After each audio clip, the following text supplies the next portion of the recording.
sub-Neptune quickly lost its early hydrogen and helium atmosphere due to the intense radiation of the young hot star it orbits. Then, the planet was stripped down to a bare core about the size of Earth, and that's when things got interesting.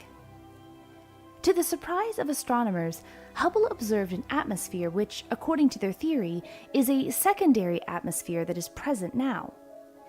Based on a combination of direct observational evidence and inference through computer modeling, the team reports that the atmosphere consists of molecular hydrogen, hydrogen cyanide, and methane, and also contains an aerosol haze. Scientists think hydrogen from the original atmosphere was absorbed into the planet's molten magma mantle, then slowly released through volcanic processes to form a new atmosphere.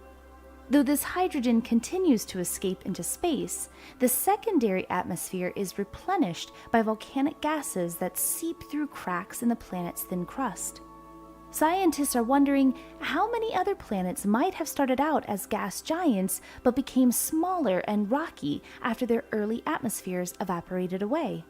Astronomers hope to use the upcoming James Webb Space Telescope's infrared vision to detect hot areas of volcanic activity on the planet. GJ 1132b might be orbiting a distant star 41 light-years away, but thanks to the Hubble Space Telescope, it just got a little bit closer.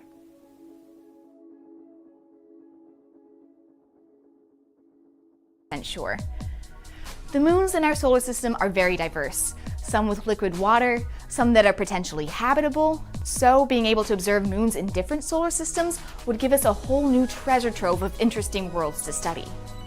The team of astronomers from Columbia University sifted through data from 284 Kepler measurements of transiting exoplanets. A transit happens when a planet passes directly between us and its star and blocks out a small portion of the star's light, which produces a dip in the amount of light coming from that star over time, called a light curve. If there's a moon on either side of the planet, we might be able to see a second, smaller dip in the light curve. Making transit measurements and processing the data into a light curve can be very tricky though, so scientists need to observe multiple transits in order to get convincing evidence of an exoplanet or an exomoon. Out of the 284 planets the team looked at, they found one planet with an extra wobble in its light curve that might be a moon. This planet, Kepler 1625b, orbits its star once every 9.5 months, so it takes years to observe multiple transits. The team only had Kepler data from 3 transits of this exoplanet, so they sent a proposal to the Hubble Space Telescope to capture more data of this possible exomoon. Hubble can measure light curves much more precisely than Kepler, so Hubble can more definitively confirm or disprove the existence of this exomoon once it gets multiple transits. So far, the team of astronomers has collected Hubble observations of one transit of exoplanet Kepler 1625b. Hubble measured the light coming from the star over a period of 40 hours. About 7 hours into the observation, the planet started its transit, which was about an hour earlier than predicted. A tantalizing piece of evidence that the planet has a large moon, because a moon would cause the planet to wobble in its orbit. The planet transited across the face of its star for 19 hours, as expected. Then, about 3.5 hours later, a second, smaller dip in the light curve started. That right there is intriguing evidence of an exomoon. The Hubble observation unfortunately concluded before the possible moon finished its transit, so Hubble hasn't yet observed a full transit. This light curve appears like it shows an exomoon, but we can't say it's a definitive detection until Hubble observes at least one more transit. If this is actually a moon, what do we know about it? The planet Kepler 1625b is likely several times the mass of Jupiter. Its possible moon appears to be about the mass and radius of Neptune. The ratio between the mass of this planet and its moon is about the same as between the Earth and our moon, but scaled way up. Neptune-sized moons are obviously not something that exists in our own solar system, and we're not sure exactly how such a moon would form. When scientists first started discovering exoplanets, a lot of them were several times the mass of Jupiter because big planets are easier to detect, so a similar thing may happen when discovering the first exomoons. Finding planets and moons so different from the ones in our own solar system gives us a lot more knowledge of the many diverse ways planetary systems can exist. In the near future, scientists hope to use the Hubble Space Telescope to try to confirm the discovery of this exomoon. And then they'll use Hubble for follow-up observations of other planetary systems discovered by observatories like Kepler and the recently launched Transiting Exoplanet Survey satellite, TESS. And then the upcoming James Webb Space Telescope will be able to take high-precision measurements in infrared wavelengths, which combined with Hubble will allow for detailed characterizations of a whole bunch of really interesting exoplanets and likely exomoons. So, if you like planets, and honestly, who doesn't? Stay tuned to learn about all sorts of fascinating new worlds.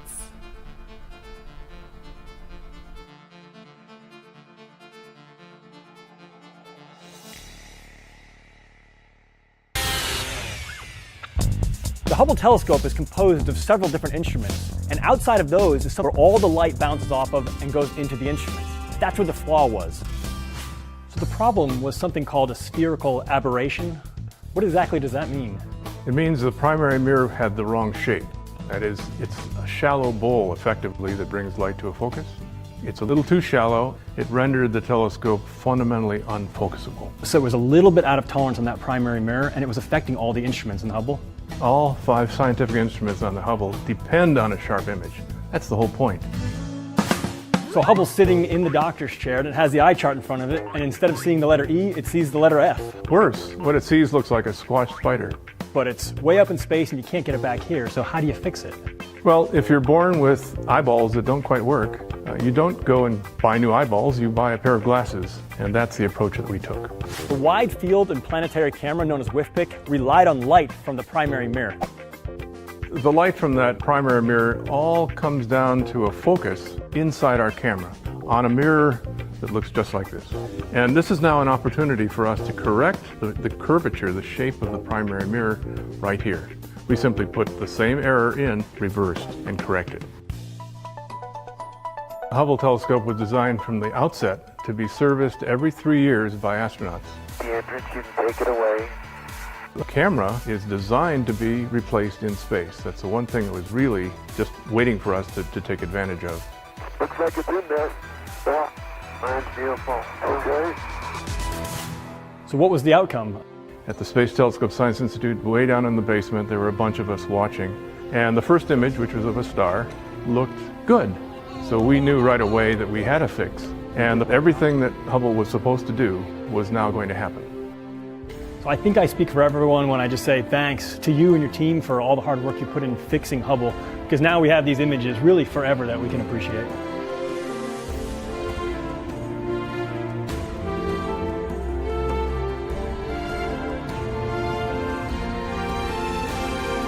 WIFPIC 2 went on to become the workhorse for the Hubble telescope, and it lasted for more than 15 years. Well, now you guys can check it out at the National Air and Space Museum in Washington, D.C., and we'll see all of you on another episode of Crazy Engineering.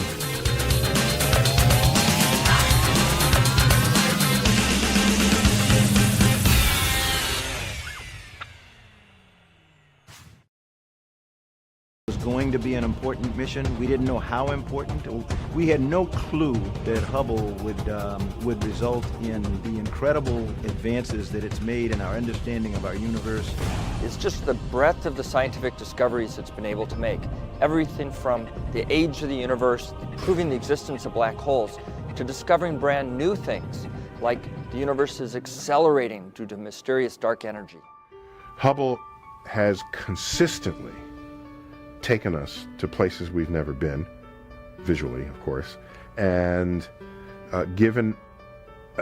empowered us to answer questions that in a previous generation of telescopes we couldn't even pose.